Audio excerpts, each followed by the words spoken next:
금리나 집값에 이제 불 붙는다. 여기에 또 물음표를 붙여봤습니다. 그거는 계속 근거로 드는 것은 이거죠.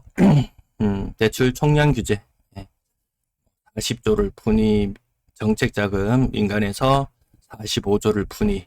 정책자금 40조를 푼다는 말은 여기에 또 한 10조를 갚을 거예요.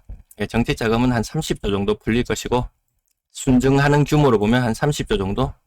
은행은 45조 그랬는데 또 갚아나가는 부분들이 있으니까요. 이것도 상반기에 10조 조금 더 풀렸고, 하반기에는 잔여 여력이 6조 정도 된다고 했거든요. 요거 한 15조 정도 대충 이렇게 잡으면은 이거 한 40조 대밖에 안 풀린다. 이게 금리가 낮아진다고 해서 누구든지 다 대출 받을 수 있는 것은 아니다. 총량 규제에 막힌 상황들을 많이 봐왔었잖아요. 작년 대출 그 순증 규모를 보면 42조. 올해 6월달까지 21조 진행 중이었고, 하반기에는 한 15조 정도 여력되려나? 이게 아마 40조 아래로 올해는 가계대출 이렇게 한도가 줄어들 것 같습니다. 제 내피셜이 아니고 그게 공식적으로 발표되는 내용이니까요. 그 수치들을 집계해보면 이렇게 된다. 우리도 어제 간밤에 그 파월이 강력하게 시사했습니다. 금리 인하를 시사했습니다. 우리도 금리 떨어질 것 같아요. 금리 떨어지면 4% 아래로 내려오는 것 같습니다. 4% 아래로 대출 금리는 떨어질 것 같고요. 그래서 나 대출 내서 집 사러 가야지, 나도 투자해봐야지 이렇게 생각하는데 이 한도에 막히는 부분들이 생길 것이다. 그래서 이 자료를 제가 조금 더 디테일하게 더 찾아보려고 좀 물어봤는데 매나 뭐 요 정도 수준 나옵니다. 금융위원회에 제가 매달 들어가서 그 업데이트 자료 되는 걸 끌고 왔는 요 자료나 요 자료나 똑같습니다. 대출 한도는 분명히 정해져 있다.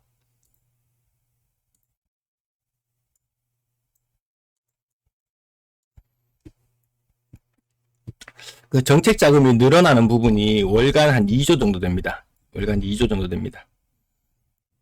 그리고 민간 은행 대출 아까 올해 한 15조 정도. 이게 막 좀 많이 늘어나고 이럴 때도 있는데 그러면 상반기에 돈을 많이 끌었었구나. 그냥 요 정도로 해석하면 됩니다. 제가 이 정금융권 주담대만 따로 모으고 기타 대출 따로 모으고 뭐 4조, 5조, 6조 이렇게 쭉 증가하는 모습들을 나타냈는데요. 요거 표를 조금 더 세분화해서 주담대 증가 부분 중에서 이걸 정책 자금과 민간 자금으로 따로 나눠서 다시 한번 차트를 만들어 봐야 되겠습니다. 이때 20년, 21년 뭐 요맘때 아니고 참 여기 23년도 특례 보금자리론이 풀렸을 때 가계대출 뭐 4조, 이렇게도 5조, 6조 증가할 때도 있었는데요. 이때는 월간 기준으로 봤을 때 그 이전에는 정책 자금이 2조 정도씩 풀리다가 이때는 월간 기준으로 특례 보금자리론 그 해에 40조 풀렸거든요. 그래서 여기는 3, 4조 정도 정책 자금이 들어갔고, 그래서 과거와는 다르게 23년, 24년은 이때는 정책 자금이 사실 그 부동산 시장을 움직였다고 해야 될 정도로 그만큼 사람들은 대출을 안 받았습니다. 금리가 높았으니까. 정책자금 금리 싼 정책자금 정도만 대출을 받는 그런 상황이었고요. 올해도 마찬가지로 정책자금은 많이 받고 민간은 조금 약하고 그런 모습으로 흘러갑니다. 왜? 총량 자체가 정책자금 부분이 사실 이게 파이가 더 커버리거든요.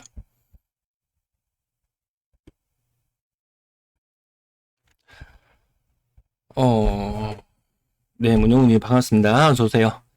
전체 주담대와 서울 거래량 이렇게 말씀드렸을 때, 자, 이제 우리 앞으로 25년 하반기에 남아있는 대출 여력은 요 정도 수준입니다. 22년 정도에 요 정도 수준밖에 안 남아있습니다. 정책자금 대출과 민간 대출을 합쳤을 때 주담대는 요 정도 증가하는 수준에 그칠 것 같습니다. 그러니까 뭐 금리 인하하면 또 집값이 뜬다. 뭐 이렇게 하는 말이 저는 맞지 않는 것 같다. 그렇게 생각합니다. 또 이야기 나오는 것 중에 하나가 여름은 비수기. 대구의 8월달 거래량이 1,400건 수준으로 떨어지고 서울의 8월달 거래량은 뭐 한 2,800건 정도 수준까지 이렇게 떨어질 것 같은데요. 여름은 비수기 이렇게 이야기합니다. 여러분 이 차트를 보십시오. 18년부터 25년까지 최근까지 흐름을 나타낸 차트인데요. 이 평균적인 흐름, 이 초록색 덩어리들을 보시면 6월, 7월, 8월 이때가 제일 핫해요. 이때 되면 항상 나오는 이야기가 나중에 되면 대출 막힌다. 지금이 집 살 수 있는 마지막 기회다. 이런 이야기가 나옵니다. 누가 여름을 비수기라고 이야기하나요? 여름이 거래가 가장 활발한걸요. 또 하나 또 이야기되는 것 중에 하나가 26년 입주 물량, 27년 입주 물량, 28년 입주 물량 이런 것들을 정리해서 가지고 나오면서 공급이 없다. 공급이. 그 말인즉슨 뭐냐? 집값은 폭등할 것이다. 제가 일전에도 수차례 말씀을 드렸었는데요.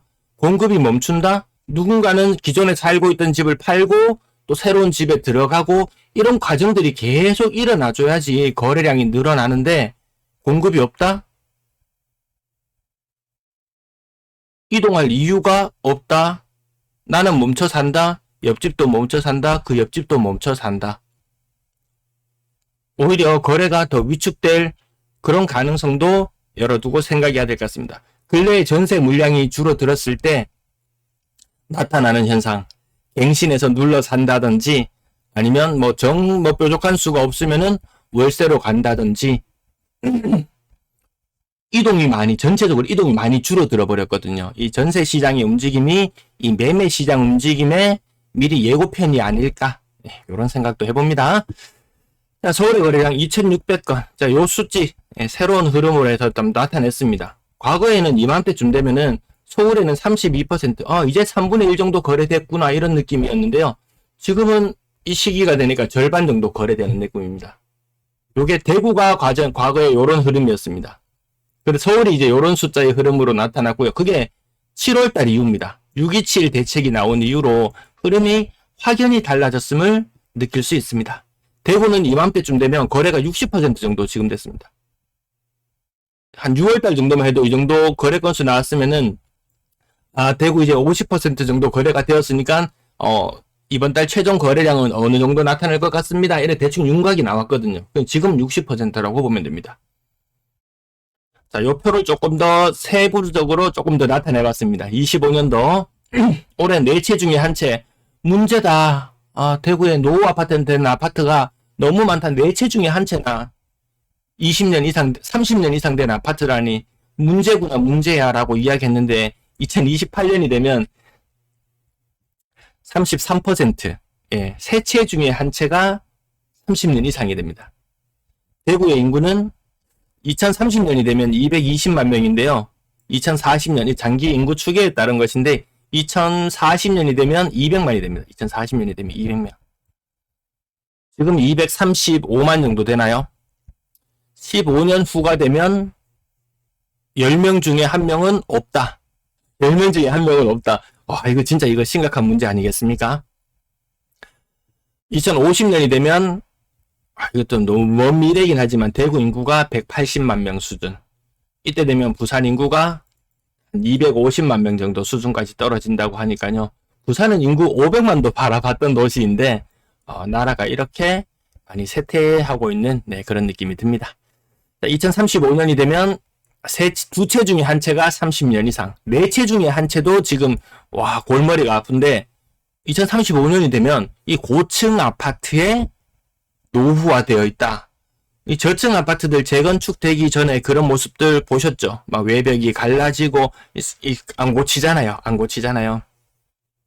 녹물이 나오고 이런 모습들을 봤는데 2040년이 되면 이런 문제도 도사리고 있고요. 2031년만 되어도 당장 집값 상승할 때 가장 먼저 이야기했던 부분 중에 하나가 가구가 계속 분화되면서 새로운 집에 대한 수요가 계속해서 창출되고 있다라고 말했던 그것조차도 가구 수마저도 감소한 것이 2031년. 그때 이야기가 될 것 같습니다. 물론 양극화라는 부분 당연히 수긍하고 있고, 자, 그 다음에 더 새로운 것이냐, 더 올드한 것이냐, 여기에 따라서 당연히 이쪽으로 쏠림은 생길 수밖에 없겠죠. 지금 시골 이런 데 가면은 빈집들 엄청 많은데요. 거기 처음부터 빈집이었겠습니까? 아, 그리고 중국 요즘 증시가 굉장히 핫합니다. 굉장히 핫해요. 이게 마치 10년 주기설이 마치 있는 것처럼 2015년도에도 어마무시한 그 폭등이 있었습니다. 아마 그 이전에 2005년도 무렵에도 어마무시한 폭등이 있었을 거예요. 그때마다 늘 꼬라박는 현상들이 연이어 나타났습니다. 근데 2025년은 좀 다른 것 같아요. 2025년은 좀 다른 것 같아요. 2015년 중국이 굉장히 증시도 많이 막 치솟고 오르고 이랬을 무렵에 한국도 그 영향을 많이 받았습니다. 근데 이제 한국과 중국이 굉장히 많이 디커플링 되어 버렸죠. 예, 같이 움직이지 않는 듯한 느낌, 예, 그런 느낌도 있습니다. 그리고 간밤에는 금리 인하를 시사했고 헤드워치 뭐 90 몇 %까지 네, 금리 인하하는 방향으로 이렇게 나오던데 제가 금방 캡처하려고 찾아보니까 저는 아직 75%로 나오고 있어가지고 캡처해오진 않았습니다. 우리 AI에 올인한다고 하고 하는데 이게 저는 AI가 전 검색 엔진 수준에 머무르고 있습니다. 근데 중국의 이렇게 모습이라든지 미국의 모습이라든지 이런 것들을 보면 그 인베디드 그러나요? 예. AI가 몸통을 가지고 이렇게 나가는 모습들을 보는데 그런 모습들을 찾아보는 게 굉장히 재밌네요. 부동산 관련된 자료는 재밌는 게 그닥 없는 것 같고, 예, 요런 뭐 첨단 기술이나 요런 부분들, 뭐 재밌게 보이는 부분들이 많이 있는 것 같습니다. 그래서 뭐, 아까 뭐, 인베디드 이렇게 말씀드렸는데, AI가 이 몸통을 가져야 된다, 몸통을 가져야 된다고 해서, 그 휴머노이드 로봇 관련해서, 야, 어디가 잘 나갈 것이냐, 휴머노이드 로봇 관련해서. 제가 관련 논문이나 특허 같은 것들 누가 제일 많이 하냐 이렇게 물어보니까 중국이 압도적입니다. 역시 공대에 미친 중국, 의대에 미친 한국. 요 영상 제목 마냥 그들이 공대에서 이렇게 많은 인재들이 배출함으로써 이 논문이라든지 이런 것들 이 미래에 앞으로 흘러가는 방향을 볼 수 있을 텐데요. 한국은 너무나 미약한 수준이더라. 예. 중국이 뭐 특허나 이런 것들에 논문이나 이런 것들이 미국을 압도하는 뭐 그런 수준에 이르렀습니다. 그래서 저는 금리 인하나 이런 측면에서 봤을 때 이 중국과 이 미국이 지금 뭐 이게 알게 모르게 이 첨단 산업에서 엄청난 이 경쟁을 벌이고 있지 않습니까? 요거 증시를 살려서 돈을 마구마구 끌어 넣어서 어떻게든지 앞서 나가야 되겠다. 저는 이런 측면으로 해석을 하는데 우리는 금리만 떨어뜨린다 그러면 야, 또 집값이 불붙겠네. 집값이 불붙겠네. 이런 식으로 생각하는데 이쪽으로 흘러가면 야, 나라의 미래가 없어지는 것 같다. 아니 집값 오를 때 좋다고 막 환호했잖아요. 집값 오를 때 좋다고 환호했잖아요. 근데 이렇게 환호하고 집값이 높아져서 좋은 것 같은데 막상 시간이 지나고 보니까 애들이 결혼을 안 해. 30대 중반이 됐는데도 결혼을 안 해. 집집마다 이런 자식들 한 명씩은 있지 싶어요. 30대 중반 40대를 바라보는데도 결혼 생각이 없다. 왜 집값도 올랐고 벌이는 빤하고 이게 너무나 힘들다라는 거죠. 야, 이게 부메랑이 되어서 다시 이렇게 돌아왔는 것 같습니다.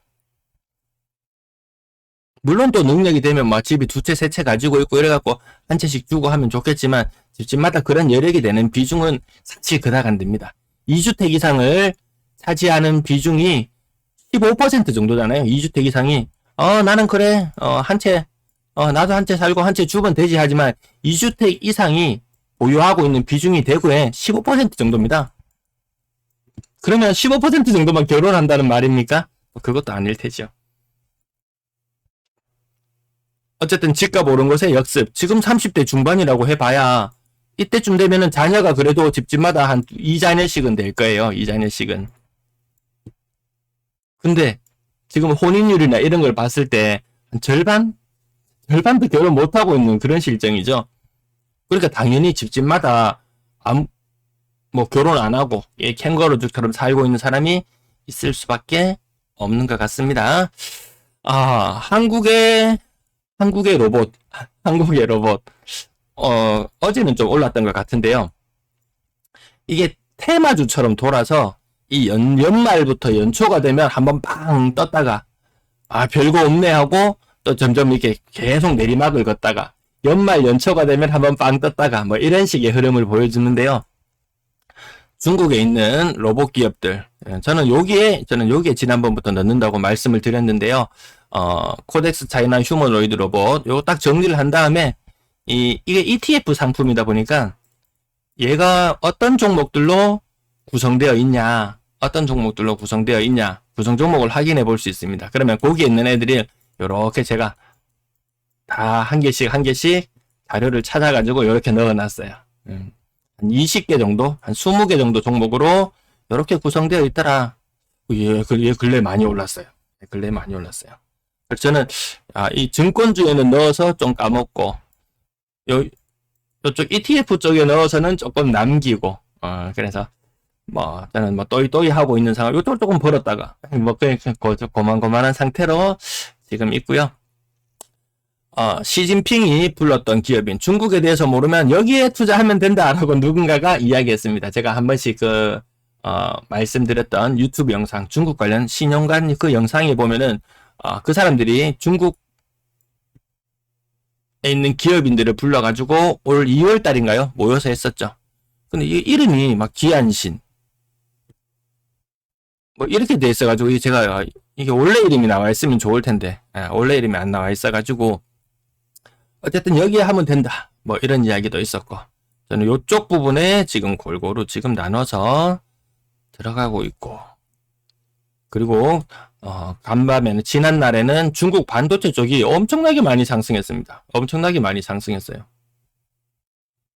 말이 5.45%지 중국은 이렇게 뭐 상한이 10%가 걸려 있는 게 있고 또 뭐 20% 뭐 걸려 있는 것도 있고 상한의 규정은 조금 다른 것 같은데 어쨌든 5.45%가 올랐다 그러면은 우리나라 삼성전자가 30% 상한 기준으로 한 15% 올랐다 이런 느낌으로 보면 될 것 같습니다. 그건 제가 여기에 왜 조금 들어갔냐면 하웨이가 만드는 거 뭐 그래픽 카드 뭐 그런 것들 만든다고 하니까요. 엔비디아 H20 이거 수입하지 마. 공공에 쓰는 용도로 이거 사지 마. 우리 거 쓰면 되니까 뭐 이렇게 나오고 있는 것 같습니다. 여기에 저는 요거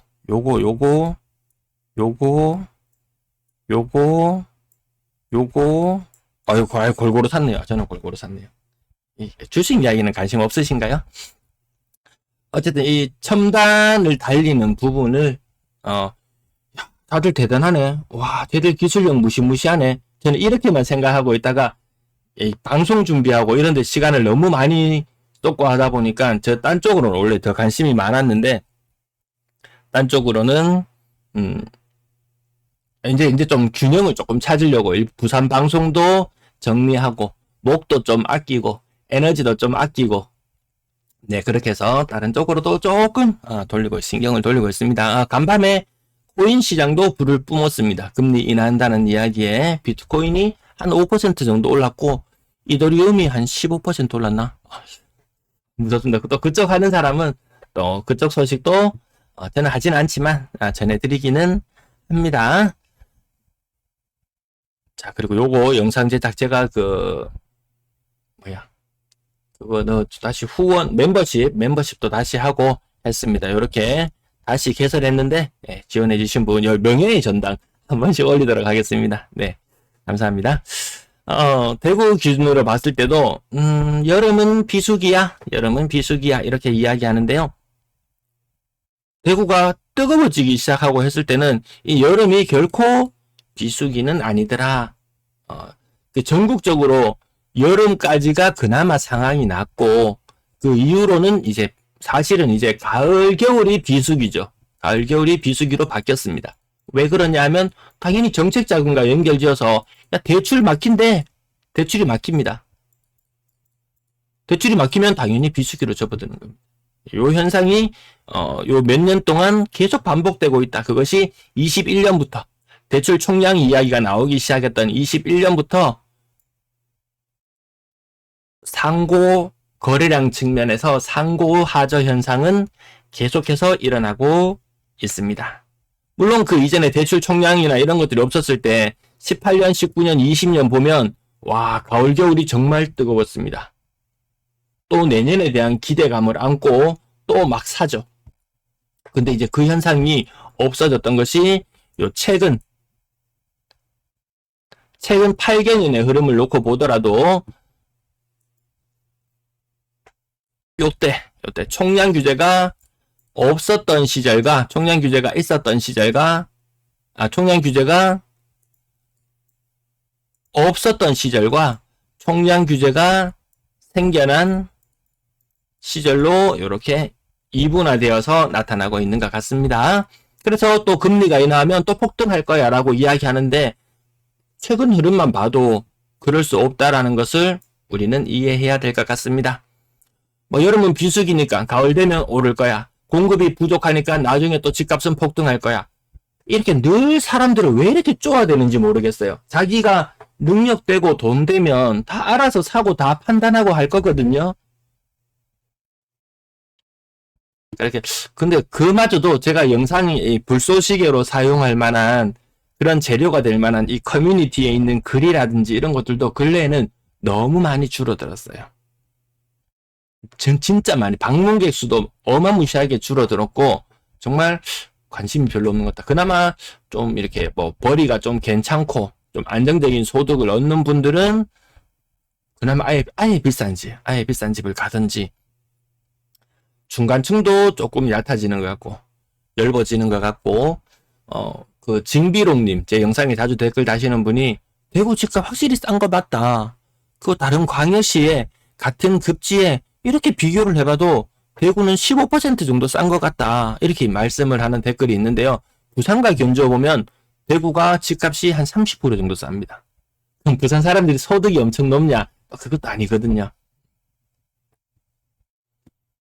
자, 대구의 거래량 1,400건 정도 예상되는, 맞죠? 이쯤 되면 원래 대구도 40%, 뭐, 이 정도 거래 수준이었는데, 지금 한 60% 정도 거래되었다고 봅니다. 1000건의 거래량이 1800건의 거래량이 되었죠. 850건의 현재 거래량은 1400건 정도가 될 것으로 보는 게 마땅한 것 같습니다.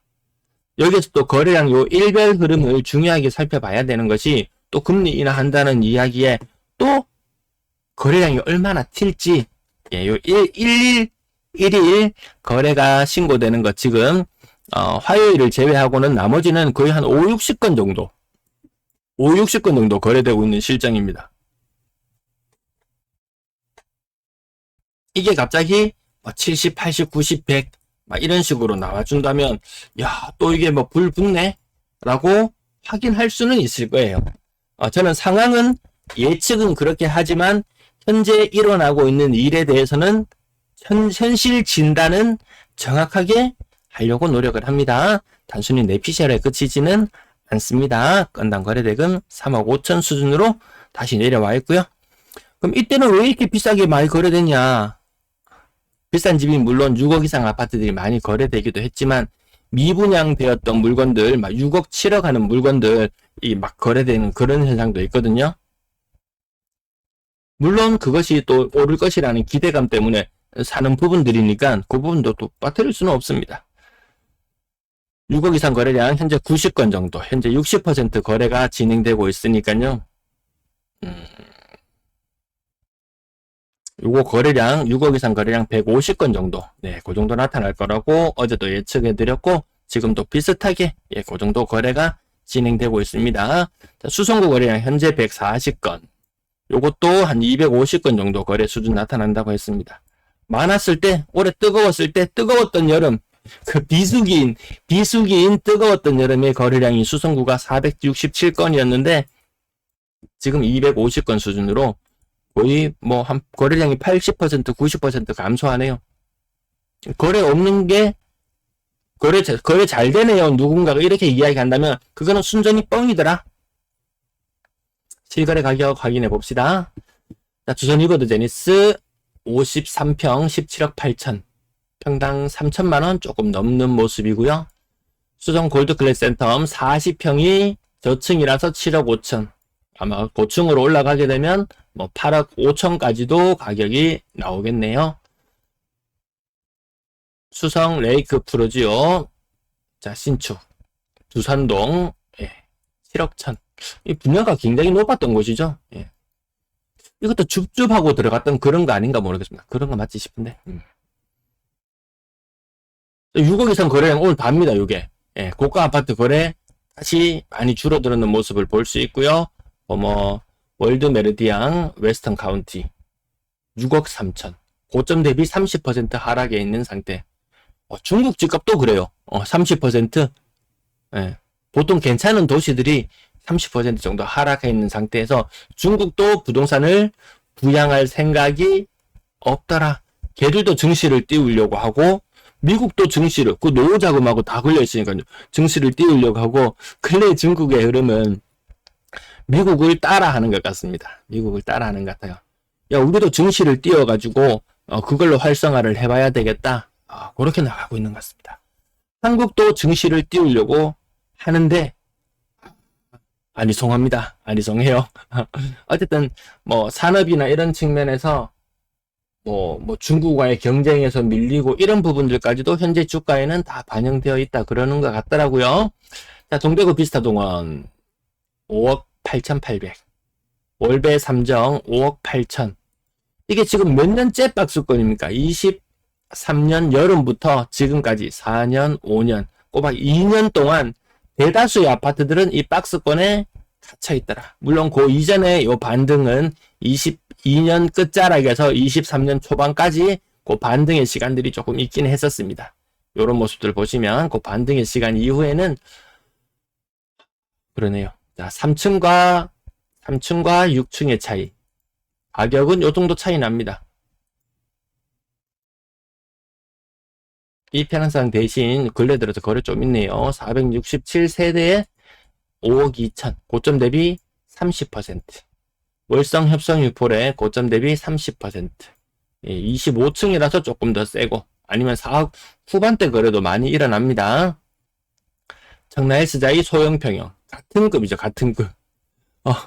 조금 외곽 쪽에 좀 인기 있는 지역의 아파트 값이나 대구의 중심 부분에 있는 곳에 요 가격이나 청라헬스자이 태평로 쪽에 이 돈이면 태평로 쪽에 국평인데 우리가 흔히 시내라고 이렇게 생각했을 때 시내 쪽에 더 가까운 쪽은 어디냐라고 물으면 사실 태평로 쪽이 더 가깝거든요. 고성동 이쪽이 차라리 더 가깝지 않습니까? 근데 가격은 요렇더라. 왜 이렇게 차이가 나는지 좀 이해하기가 힘들더라.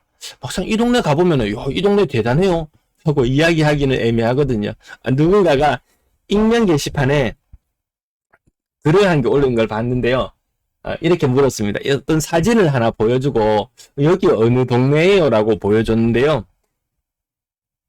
그 만촌동에 만촌 3범사 만삼 만촌 3동의 그 사진이었습니다. 그 지하철역에서 내려서 그 아파트 단지 쪽으로 가는 길에 보면은 저층으로 되어 있는 상가 그 동네를 잘 모르는 사람 같으면 그 사진을 봤을 때 어디 읍사무소가 있는 그런 쪽이나 아니면 면소재지나 이런 동네의 모습을 연상하기 쉬운 그런 사진을 한 개 딱 올려놨습니다. 저도 가보고 처음엔 좀 놀랐습니다.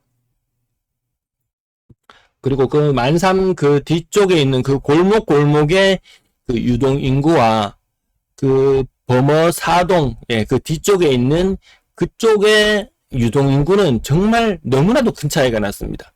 근데 왜 범사 만삼을 같은 급으로 누가 묶었는지 모르겠습니다. 그렇게 묶었는 사람은 내가 봤을 때는 그렇게 띄우려고 하는 사람이 팔고 나가려고 하는 사람이 그만이 안 띄우겠습니까? 재건축되는 과정에서 그 띄워야 되는 사람들도 있을 것이고 청라헬스자이 모르겠습니다. 반월당역 서안포레스트 28평 4억 7천. 그다음 많이 볼 거 있나요?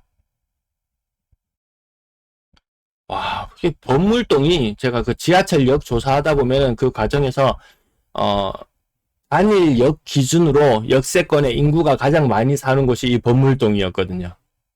30년차 다 되어가는 그 아파트 단지 있는 곳에서 와, 신축 아파트가 직거래로 4억 4천. 직거래로 4억 4천. 신축인데 범물동인데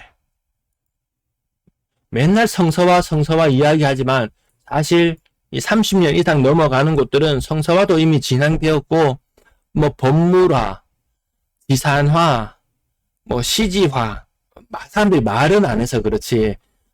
여기도 이 동네도 과거에는 다 화려한 때가 있었는데 이렇게들 아마 생각할 것 같습니다. 예, 차마 입 밖에 얘기하기는 그렇죠. 자, 그 다음 평당 1000만원대로 내려와 볼까요? 이한 월배 평당 1000만원. 그래서 이런 아파트들이 만약에 다른 도시였다면 최소한 이 4억 중반대는 갔을 겁니다. 4억 중반대. 뭐 부산이었다 그러면 한 5억대 이렇게 갔을 겁니다. 그럼 여기는 왜 이렇게 싸냐? 이리로 사면 되는 거 아니냐? 시장이 다 그런 걸 다 판단하죠. 뭐 고용 상황이라든지 모든 것들이 다 젊은 층이 많이 떠난다든지 모든 것들이 다 반영된 결과가 아닌가 싶습니다. 매호동 효성 100년가약 3억 6천 44평인데요. 그래도 수성구인데 잘 나가던 시절에는 같이 수성구로 끼어 있었는데 이제는 너희 동네 빼고 우리 범호동만 지금 이러고 있는 그런 실정인 것 같습니다. 평당 1000만원대 거래도 조금 많이 뜸합니다. 오늘 거래 건수가 사실 그렇게 많지는 않았으니까요. 내당동 3익주택 얘도 뭐 재건축이나 이런 이슈들 옆에 있는 아파트들 막상 짓고 나니까 속 시끄러운 모습들을 보게 됩니다. 예, 자기 집 내놓고 들어가려고 했는데 처음에는 공짜로 줄 것처럼 이야기했는데 야 2억 내놔라 2억 내놔라. 사람 미치고 환장하고 폴짝 뛸 일 아니겠습니까? 자, 고점 5억 7천, 현재 3억 2천. 와, 저기 성당동 쪽에 아파트를 하나 봤는데, 성당동 쪽에 아파트를 하나 봤는데, 실거래 가격이 한때는 거기도 막 재건축, 바로 옆에 재건축하고 있으니까 금방 될 것처럼 해가지고 집값이 뭐 4억도 더 넘어갔던 것 같은데, 최근 실거래 가격이 1억 8천. 1억 8천. 거기 한 5층밖에 안 되는 아파트인데 1억 8천. 와, 진짜 깜짝 놀랐습니다. 그 옆에 새로 짓는 신축 아파트 6억.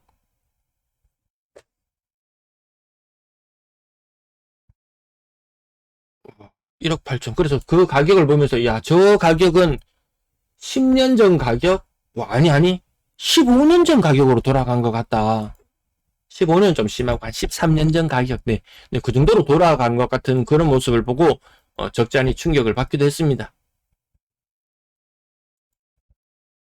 자, 실거래 가격 여기 평당 1000만원대 정도까지 보고 또 최하단도 한번 봅시다. 최상단은 제가 많이 말씀을 드리는데 하단 부분은 잘 말씀을 안 드렸었는데요. 자, 가격 지산타운. 네, 지산동 대단한 곳입니다. 지산타운 고점 대비 40%. 칠곡도 웬만하면 30년 차 이제 다 넘어가는 그런 아파트들 합니다. 대명동 인구 줄어들고 있는 곳 고점 2억 6천, 현재 가격 1억 500, 파크맨션 고점 대비 60% 하락. 삼성아파트 감삼동에 있는 삼성아파트 1억 7,800까지 갔었는데 지금 7천만원, 고점 대비 60% 하락. 와, 이거 뭔가요? 감삼동의 삼성아파트. 세대수 얼마 안 되고 그런 곳이죠. 39세대. 뭐 재건축이나 이런 것들하고는 거의 뭐 소외받는 수준 아니겠습니까? 뭐 빌라 서너 동 정도 모아놓은 그 정도 느낌? 와, 이거 뭐 촌집 마냥 이렇게 떨어져 버리네. 촌집 마냥. 월성주공 고점 대비 55% 하락. 15평. 얘도 또 띄울 때가 있었습니다. 얘도 띄울 때가 있었어요. 그 노후화된 곳들, 이 통으로 막 개발하고 이런 것들, 그 중앙정부에서 막 국토부에서 지정했나? 막 그런 거 했을 때 얘도 막 묶여가 막 띄우고 그런 시절도 있었던 것 같습니다. 하락률. 뭐 또 양극화 이야기 하겠죠, 뭐. 실거래 가격 요 정도까지 짚어봤고요. 댓글은 마지막에 분양권 거래도 한 10건 뭐 비슷한 시기 대비 76에서 63이니까 대구의 아파트 거래량은 현재까지 봤을 때는 지난달 대비 한 15%, 20% 감소하는 느낌. 서울은 한 40% 정도 감소하는 그런 느낌으로 가고 있습니다. 전세 매물이 씨가 말랐다. 난 지금 전세를 살고 있다. 이동을 하려고 한다. 이동할 만한 집이 없다. 나는 그냥 눌러 산다. 나도 눌러 살고 너도 눌러 살고 너도 눌러 살고. 예. 매매도 시장도 마찬가지. 신축이 없다. 입주할 곳이 없다. 나 그냥 여기서 살래. 더 이상 갈아타면서 자산 증식하는 거 살려고 해도 갈 만한 곳이 없네. 여기 있을래. 그럼 옆집도 나도 여기 있을래. 너도 나도 여기 있을래. 거래가 없는 그런 상황으로 갈 수 있다는 것도 염두에 둬야 된다. 그런 말씀드립니다. 전세 거래량은 한 달에 1,300에서 400건 정도 일어나고요. 4개월 연속 전세보다 월세가 더 많아지는 현상이 계속되고 있습니다. 아마 이 현상은 계속될 것 같아요. 서울에서 처음 이 현상이 나타났을 때 또 막 규제를 막 풀고 막 돈을 풀고 막 그랬습니다. 근데 지금 전세자금 대출을 막 DSR에 포함시키려고 하고 그걸 억누르려고 하고 있습니다. 왜? 총량 규제의 한도 내에서 돈을 무진장 퍼줄 수는 없거든요. 총량 자체를 줄여버렸기 때문에 그 대출 푸는 것도 당연히 줄어들 수밖에 없는 것 같습니다. 평균 전세 가격, 전세 매물이 줄어들고 엄청나게 많이 이동해야 되는 상황이라면 폭등하겠죠. 서울은 15%, 울산은 뭐 8에서 12%, 한 12% 정도 맞겠고요. 부산은 6에서 8%, 대구는 요 막대 그래프를 보시면 한 600만원에서 한 1000만원 정도 수준까지, 그러면 3에서 5%, 평균적으로 4%, 7%, 12%, 15%.